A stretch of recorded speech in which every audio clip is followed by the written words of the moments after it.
Honorable Maotwe.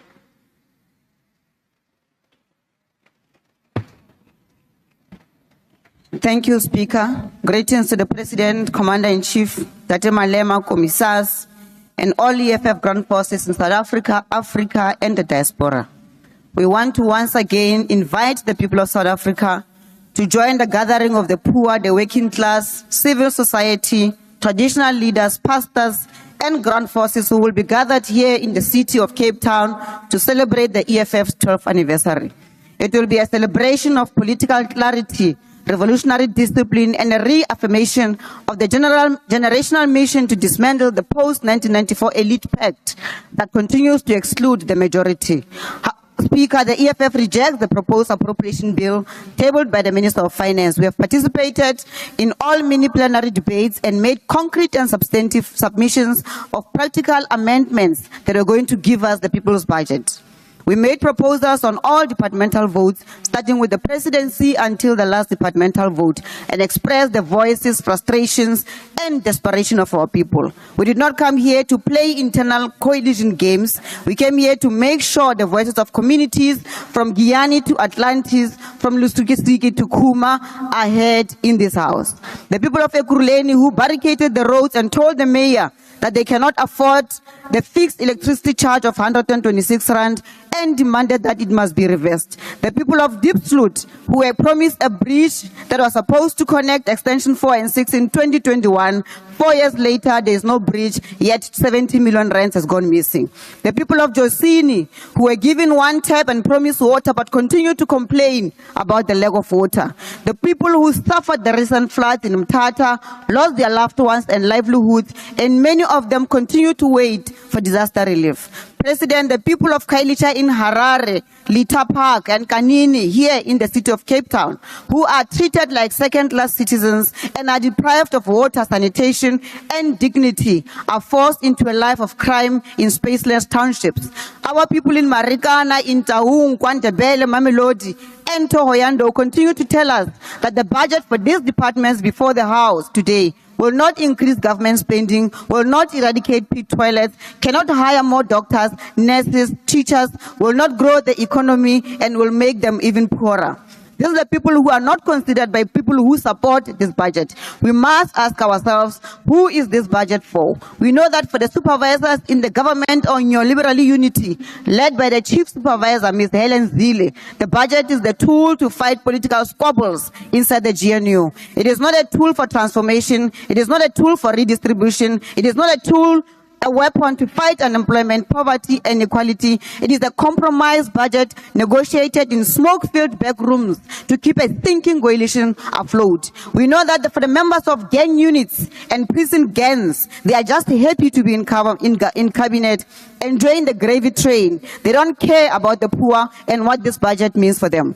We are still not sure why some in the GNU today support this budget, because it is the same budget that was tabled in the past 10 years, and they rejected it in each of those years. The only thing that has changed now is that the very same people are now in cabinet. Principles have been sold for post and blue light. Economic logic has been sacrificed at the altar of convenience. So the support of this budget is not based on principle or the interest of the poor of our masses. President, we did not just object to the departmental budget. We said there are things that all of us can agree on. Even if some are trying to score political points with the budget, we can agree that let's amend the proposed appropriation bill to increase the health budget so that we can employ the 9,000 doctors who are unemployed today. Doctors who were trained in Cuba, Russia, and here in South Africa, many of them from poor backgrounds who want nothing more than to serve their people. We said let's agree to increase funding for basic education so that there is no public school that has a vacancy of teacher and pit toilets by the end of this year. The children of the poor are still learning under trees, working long distances, and suffering without nutrition or support while we boast about surpluses. Let's agree to amend the proposed budget for State SA so that we increase it and allow the Statistician General and the team to continue to hire qualitative and quantitative professionals. State SA must fill all the vacancies so that we are not subjected to the mediocrity of some white, racist, arrogant banker who thinks that starting a business through a loan shark tendencies on the blood and sweat of Marikana qualifies him to collect statistics on a complex thing such as unemployment.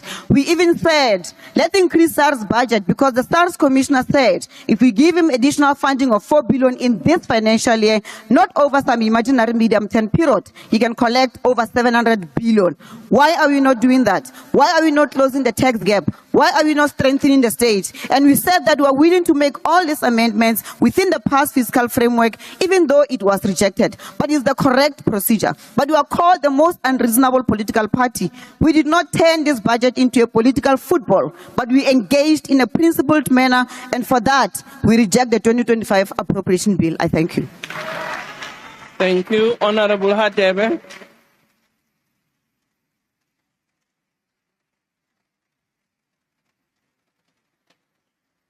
Thank you.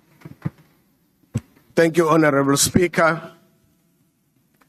The Inkatha Freedom Party welcomes the opportunity to engage with the appropriation bill, a bill that lies at the very heart of our constitutional democracy and speaks directly to how we prioritize the hopes, livelihoods, and development of the South African people. This bill comes at a time when the South African economy is still struggling to fully recover from years of mismanagement, deepening inequality, systemic corruption, and sluggish growth. We remain concerned that the allocations contained in this bill do not go far enough in addressing the real challenges facing our people, particularly the poor, the unemployed, and those in rural areas. Honorable Speaker, while we commend the National Treasury for attempting to contain expenditure and limit debt service costs, we must emphasize that fiscal consolidation must not come at the cost of basic service delivery. We demand that government departments not only receive funds, but that they spend them wisely, effectively, and with tangible outcomes. This appropriation bill, understandably so, does not present a bold enough response to the crisis of youth unemployment in South Africa. Our young people, talented, resilient, and hungry for opportunity, are languishing without work, while government programs remain... Honorable Solid and Honorable Godongwane, you can have the discussion outside. Thank you. Proceed.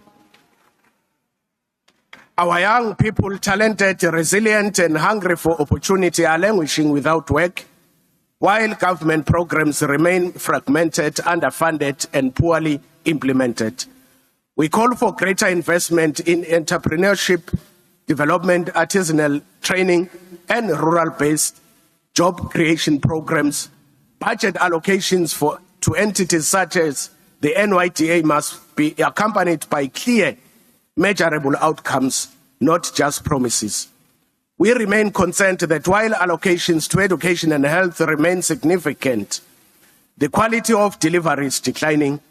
Our children attend overcrowded classrooms, our clinics remain understaffed, and health infrastructure is crumbling in provinces like KwaZulu-Natal.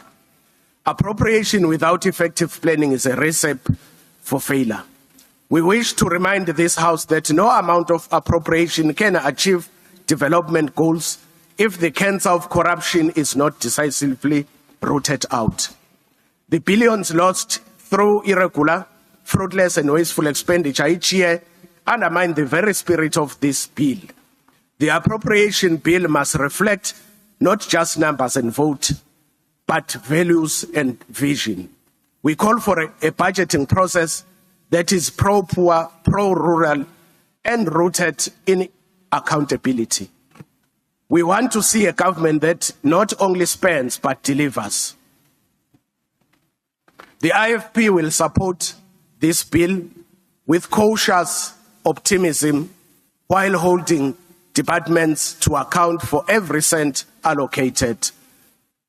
Lastly, Honorable Speaker, we support this appropriation bill And we want to caution those that do not support this bill that on the 15th of every month, abayeke ukusibuza ukuthi phungane isingenile kuwe. I thank you. Thank you.